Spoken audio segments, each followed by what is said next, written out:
Maheshwari exhibition city light માંથી ગાયત્રીબેન, તમે આ જે વસ્તુ મારી પાસેથી લઈ ગયા છો તો એમાં તમને કયો કયો બેનિફિટ થયો છે એ બતાવશો? કે હું એમની પાસેથી મની મેગ્નેટ મેં લીધેલી છે અને પહેરવાથી પાંચમા દિવસે મને એનું રિઝલ્ટ મળ્યું છે. તો છેલ્લા 4-5 વર્ષથી મારા જે પૈસા અટવાયેલા હતા એ મને વિશ્વાસ બી નહીં હતો કે મળશે, પણ આ પહેરાના 5મા દિવસે જ મને મળી ગયા એ અને એનું બહુ સારું એવું રિઝલ્ટ છે.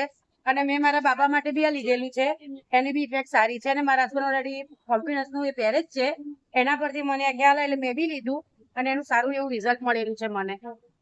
તો તમે પબ્લિક ને શું કહેવા માંગો છો? હું પબ્લિક ને બી કે ખરેખર આ લેવાય, ભલે કે તમે એક વાર તમે લઈને વિશ્વાસ રાખજો, ખરેખર તમે પહેરો તો એનો ઇફેક્ટ છે જ. હું એવું માનું છું અને છે. મને તો પ્રોપર લાઈવ 5મા દિવસે મને એની ઇફેક્ટ થઈ ગયેલી હતી, એટલે આ બધામાં હું માનું છું એટલે હું પહેર્યું છે. Thank you. વેલકમ.